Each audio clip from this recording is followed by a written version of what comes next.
Baruch Adonai HaMevorach Le'olam Va'ed. Come all of you, come all of us, and bless the one who blesses. Come all of you, come all of us, and bless the one who blesses. Do-do-do, do-do-do-do-do-do-do, do-do-do-do-do,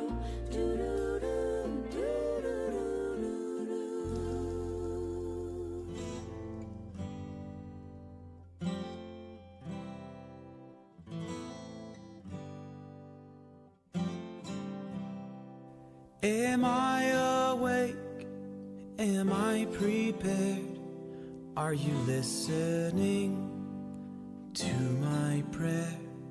Can you hear my voice? Can you understand? Am I awake? Am I prepared? Ya la la la la, ya la la la la, ya la la la la. Ya la la la la, ya la la la la, ya la la la la, ya la la la la, ya la la la la. Am I awake? Am I prepared? Are you listening to my prayer? Can you hear my voice? Can you understand? Am I awake? Am I prepared? Ya la la la la, ya la la la la, ya la la la la, ya la la la la, ya la la la la, ya la la la la, ya la la la la, ya la la la la. Barechu et Adonai HaMevorach. Baruch Adonai HaMevorach Le'olam Va'ed, Le'olam Va'ed. Ya la la la la, ya la la la la, ya la la la la, ya la la la la, ya la la la la, ya la la la la, ya la la la la, ya la la la la, ya la la la la, ya la la la la, ya la la la la, ya la la la la, ya la la la la. Ya la la la la, ya la la la la, ya la la la la.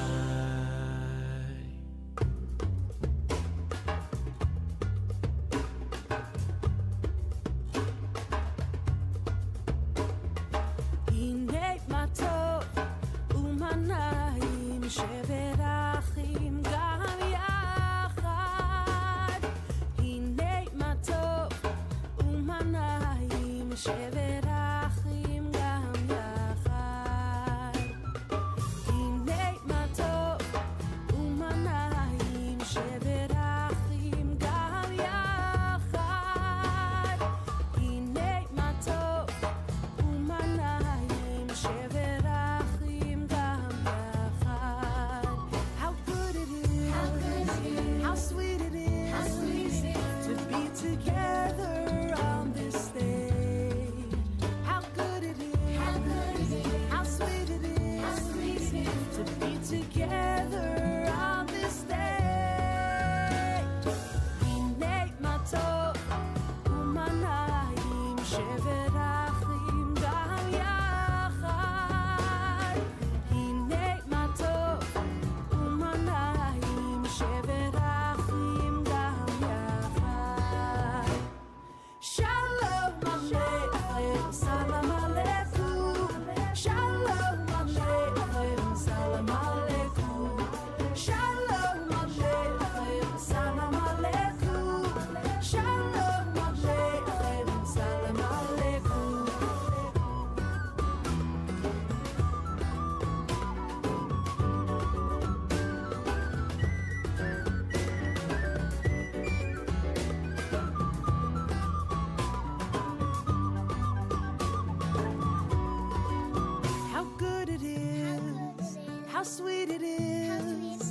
to be together on this stage.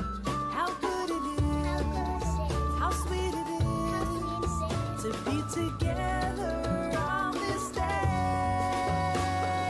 הנה מה טוב ומה נעים שבת אחים גם יחד. הנה מה טוב ומה נעים שבת אחים גם יחד. שלום עליכם, סלאם עליכום. שלום עליכם, סלאם עליכום. שלום עליכם, סלאם עליכום. שלום עליכם, סלאם עליכום.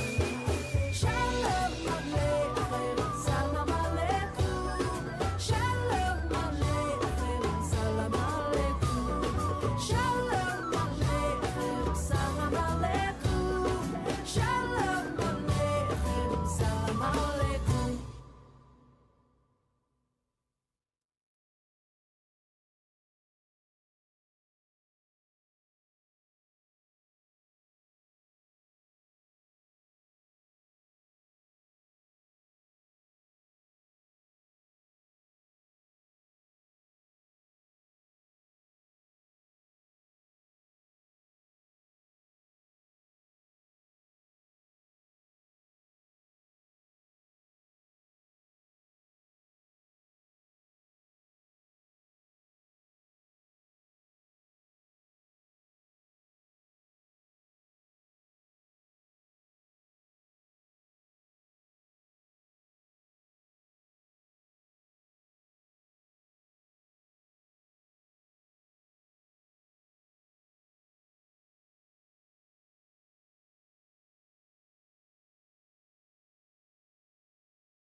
You can all sit in the front row.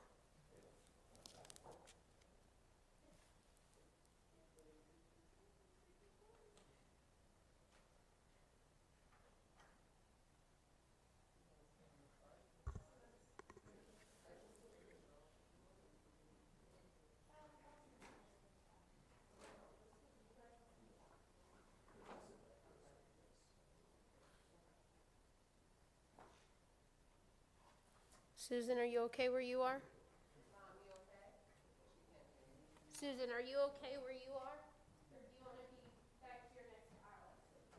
Where do you want to sit? Where do you want to sit? You want to sit in this chair? You want to sit in the wheelchair. Are you good here? Are you okay, Mom? What? Are you okay where you're sitting? You sitting over here? I'm right here, behind you. Right here.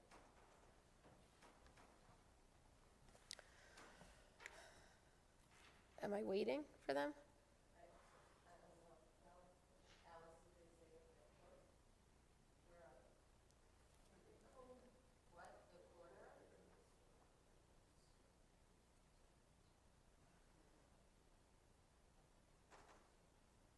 I can wait another few minutes.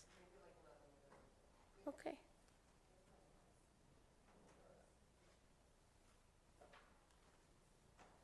Is it a fanny pack? She's holding it. Here.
I am Rabbi Ilana Nemitov Bressler, and I am one of the clergy here at Temple Israel, where Peter's niece Lauren and her family are members. Today we gather to remember charismatic, smart, and loyal Peter Most. Peter adored his wife Alice. He will be missed by her, by his children Nicole and Todd, as well as his daughter-in-law Marisa. Peter's grandchildren, Justin, Josh, Mia, and Ava, will miss him. His older sister, Susan, will remember him fondly for how close they were his whole life. Peter's niece and nephew, Lauren and Eric, and their families will miss this playful man. Peter will be missed by cousins, extended family, and friends. We come together today for Peter to pay our respects to him and to give him the proper funeral that he deserves. And we set aside time today for ourselves to find comfort in this time of grief. We gather to say goodbye. Adonai Natan, Adonai Lakach, Yehi Shem Adonai Mevarach. God gives, God has taken away. Blessed be God's name. Death has taken Peter. In the silence left by his loss, there is lamentation, there are tears, and there is sorrow. Yet there is memory that we will carry with us our whole lives. That memory is what we will hold us onto now in this moment as we attempt to say goodbye to this man. The age-old words of our Jewish tradition, within which Peter was raised, hopefully can guide us through this process of saying goodbye. In a moment, we will recite the 23rd Psalm. One reason is that death is seen as peaceful, like lying beside water in a meadow, but also because the psalm goes deeper, invoking an image of each of us walking through the valley of the shadow of death, a valley through which we each emerge changed, as each of you have been, by Peter's death. Another way the psalm provides meaning comes to us from Rabbi Steve Leder. He suggests that the shadow of death can only exist in response to something else. For what is a shadow but a manifestation of light being blocked? In that way, we are reminded that light must always shine when shadows are present. And Peter's light will continue to shine in all those whose lives he touched. Each of you can carry a manifestation of that light further into the world. Adonai is my shepherd, I shall not want. Adonai makes me lie down in green pastures, leads me beside still waters, and restores my name. You lead me in right paths for the sake of your name. Even when I walk in the valley of the shadow of death, I shall fear no evil, for you are with me. Your rod and your staff, they comfort me. You have set a table before me in the presence of my enemies. You've anointed my head with oil, my cup overflows. Surely goodness and mercy shall follow me all the days of my life, and I shall dwell in the house of Adonai forever. Peter was loyal to his friends and incredibly generous to his family. For them and for you, I share this message. When I die, give what's left of me away to children and old men who wait to die. And if you need to cry, cry for your brother walking the street beside you. And when you need me, put your arms around anyone and give them what you need to give me. I want to leave you something better than words or sounds. Look for me in the people I've known or loved. And if you cannot give me away, at least let me live in your eyes and not on your mind. You can love me most by letting hands touch hands, by letting bodies touch bodies, and by letting go of children that need to be free. Love doesn't die. People do. So when all that's left of me is love, give me away. Peter Most lived a full life. He worked hard with Marty in the electronics repair business. He loved and took care of his Alice. He loved his friends and being out with them. And he loved his veal parmesan, as well as a well-timed joke. We invite those who loved him most to share about his life. Todd?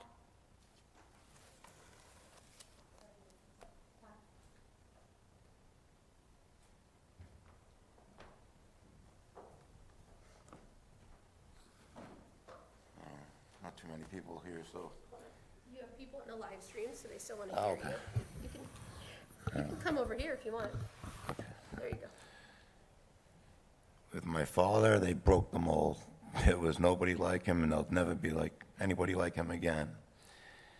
He could be the life of the party. He's always great at storytelling.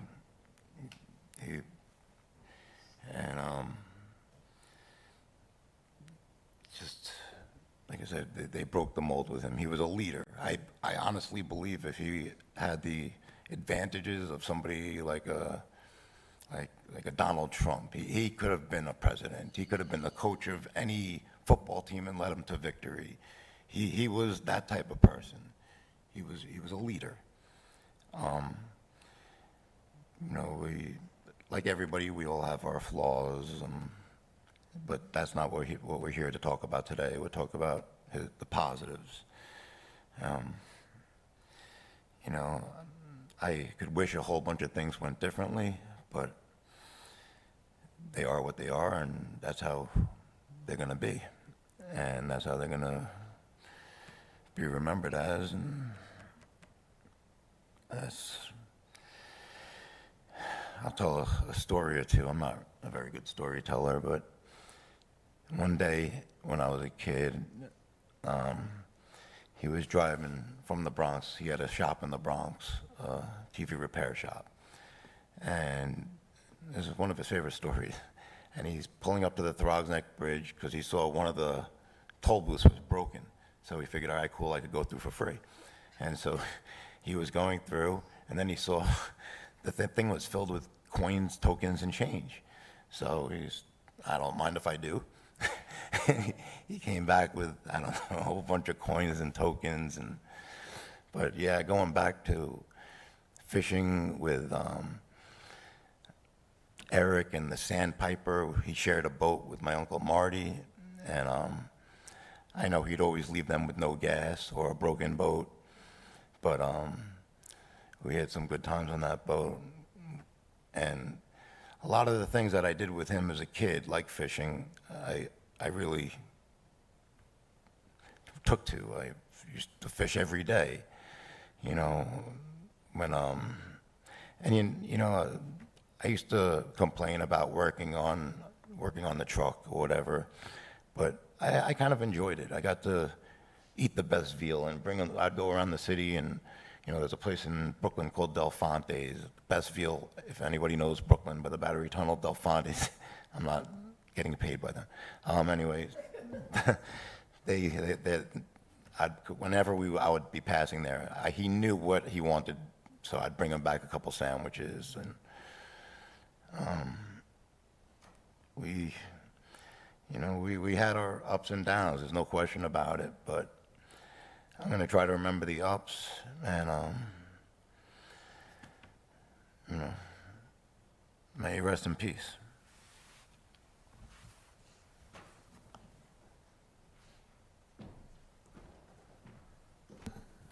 Lauren now is going to speak on behalf of Susan and Alice. And someone else? And yes, our cousin Michael. And your cousin Michael.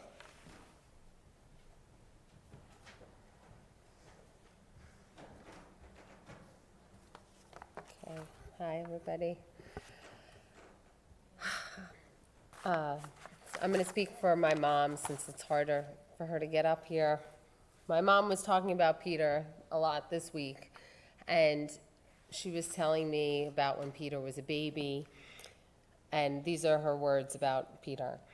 I was 6 years old when Peter was born. He was an adorable baby and very much loved by everyone. So adored, in fact, that at 3 weeks old, I snuck him some ice cream, and he loved it. I can only imagine how thrilled my grandmother was. My parents were wild about him, and so was I. Growing up, Peter and Michael were close in age, and since we all lived in the same building and near each other, we were always together. Those early years were filled with laughter, fun times, and the kind of memories that stay with you forever. When I met Marty, my father, he immediately took Peter under his wing. Their bond grew into a partnership in business and in life. Our families became intertwined. We celebrated all of the holidays together, supported one another, and shared in the everyday moments that make a life. No matter where life took us, we stayed close. We moved just 5 minutes apart on Long Island, and later he even moved to the same development as us in Florida. That closeness was never accidental. It was a reflection of how much we meant to each other. Peter was not just my brother, he was a constant presence in my life. He was part of my past, my daily life, and the last remaining member of my immediate family.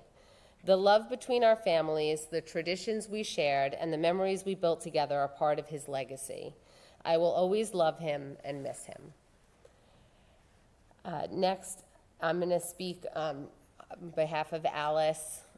We also have been talking a lot about Peter, and I've had the real pleasure over the years.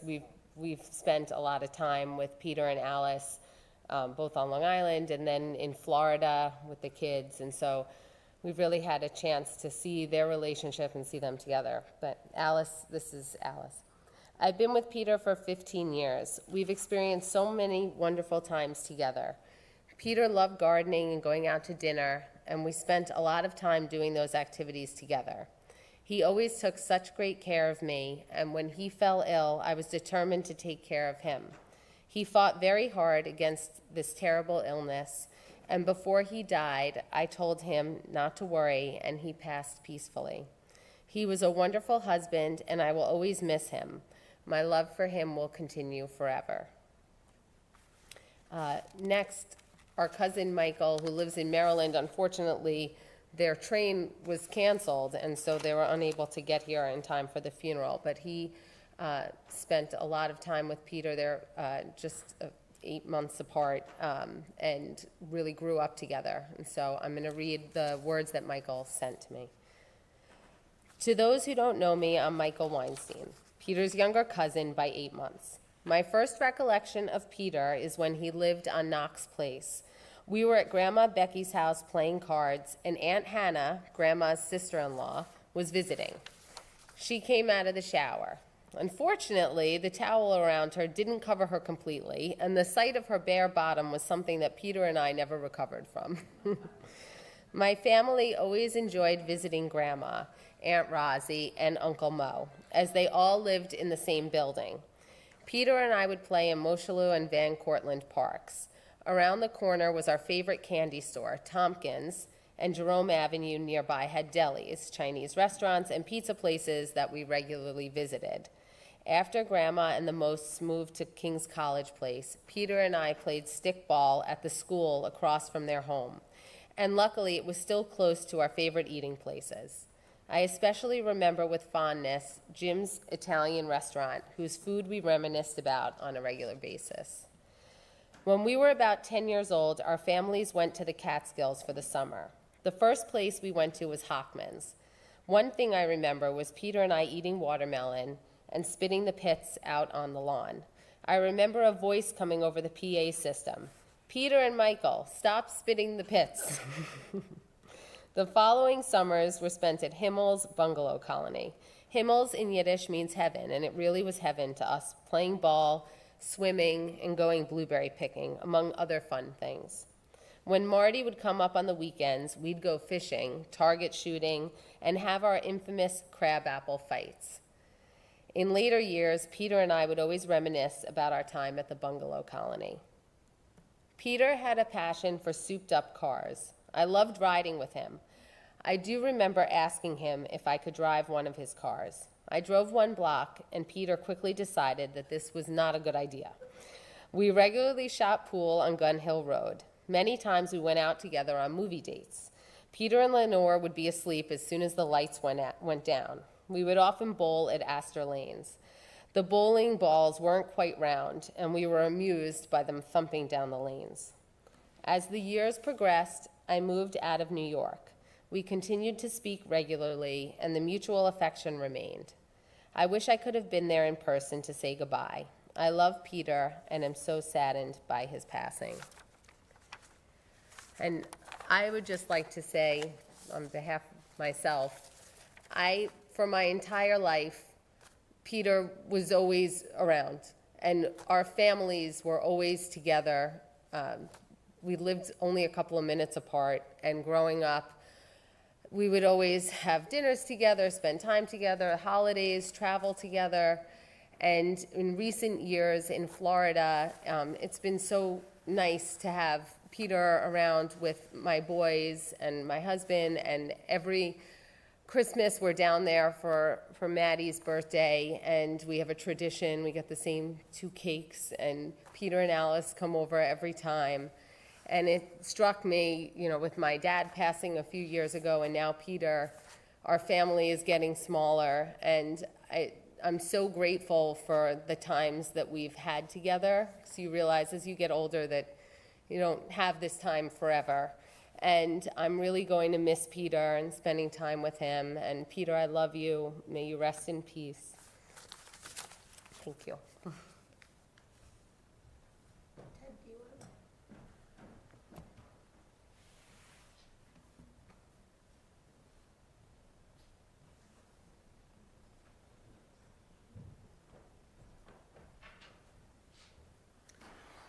I'm Lauren's husband, Teddy, and I've known Peter for about 20 years. And as everyone has already said, Peter was a lot of fun. And that's, when I think about Peter, I think about all of the family occasions that we shared together, and not just the big moments, but small moments, going out to lunch and dinner in Long Island before Peter had moved down to Florida. And I also remember the first time that I met Peter, nobody told me that Lauren's uncle was Paul Sorvino. And I went to the house, and there he was, and I just couldn't, it was, because he really had a very remarkable, striking at that point, his likeness to Paul Sorvino. And Peter had a big, fun personality, and I remember big family meals, and Peter, I also love cars, and this is the first time I've heard the story from Michael Weinstein, and I now feel very complimented, because Peter was much more generous about letting me drive all of his toys over the years. And it's interesting because one theme I think that has come up in the last few days that I've heard from so many different family members is some form of Peter was always there, or Peter was always with us. And I know that Susan feels that way because they shared so much together and lived in such close proximity really their whole lives. And Peter was definitely there physically as a presence in all of these family occasions and around the corner. And we shared wonderful times in Florida in the recent years with the boys. But I think that Peter is there, to me, has a deeper meaning, that he really was there in an emotional way for the family and just had such love for his family that maybe was not so apparent in an outward way, but his love for everyone, I think, was communicated through his constant participation and presence. The birthday tradition that Lauren mentioned was incredibly meaningful. We, in the last maybe 5-7 years, spent every New Year's together with our boys and with Susan and Marty and with Alice and Peter. And I remember the day that Marty died, Peter and Alice were with us in the hospital. And the day after Marty died, when we were bringing Susan home for the funeral, Peter was with us. And I remember Peter saying he felt so sad for his sister because there was no one in the world who could love Susan as much as Marty did. And it was such a genuine expression, I think, of his appreciation of that relationship. And so it's a tremendous loss, both on a day-to-day level for all of us, not being together as we always were, but as everyone has said, we'll always continue these traditions and we'll have Peter with us and remember all those wonderful times.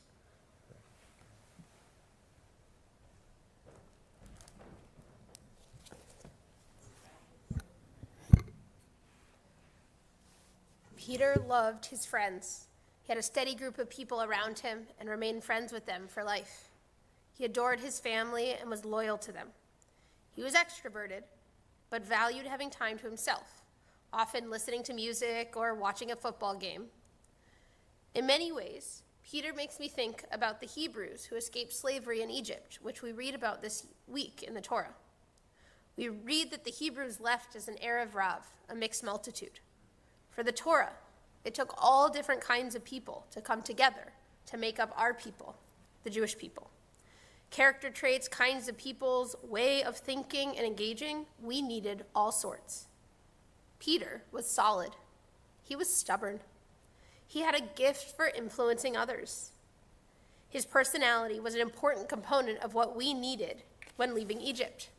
We needed people who stuck to their convictions and used their will for good, to convince people to leave with them. He would have been helpful for Moses to work with. And when the going was hard, Peter would have brought the jokes and his wit. The Israelites left Egypt with next to nothing. Peter, regardless of what he did, lived life with that frugal mindset, wanting to ensure that he was able to save and live large.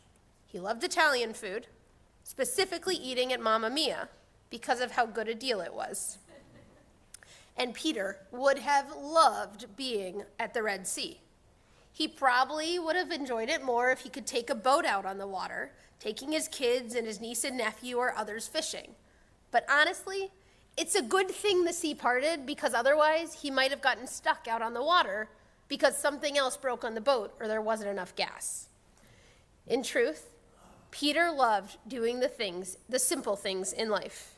He loved watching any football game. Granted, it was against the Cowboys, right? He had a good arm and liked to play ball with his kids. He liked to listen to music. He liked his dog Pachi. He loved spending time with family. It is said that each of us are granted 70 years and 10, that is 70 years to live. That's what Proverbs said. Peter outlived this biblical limit. Nonetheless, we mourn, we cry. We do so out of love. Love for an incredible human, love for a husband, a father, a grandfather, a brother, an uncle, a friend. It is love that has placed this burden upon us, and it is love that brings us together to say farewell to Peter's physical presence. Yet we know that he continues to endure in the hearts of those present here and those who love him. We say goodbye now to this loving and passionate man. We turn to El Malay Rachamim, the funerary prayer, and I invite everyone to rise as they are able. El Malay Rachamim, Shochein Bamromim, Hamsei Mirucha Nechona Tachat Kanfei Hashchina, Im Kedoshim Utorim Kazohar Harakia Mashirim, Et Nishmat Avraham Shehalach Laolamo. Baal Rachamim Yastirehu Beseter Knafav Laolamim, V'yitzror B'tzorah Chaim Et Nishmato, Adonai Hu Nachlato, V'yanuach B'shalom Al Mishkavo, V'nomar. Amen. Compassionate God, eternal Spirit of the universe, grant perfect rest in your sheltering presence to Peter Allen Most, who has entered eternity.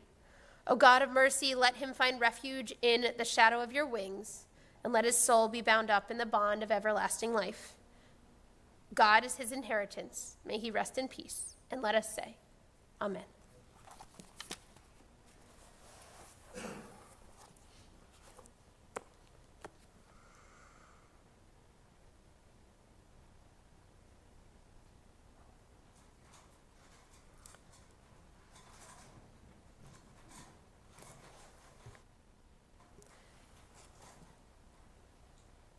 This concludes this part of the service, and the pallbearers will help bring the casket out, and then we'll follow together to the cemetery.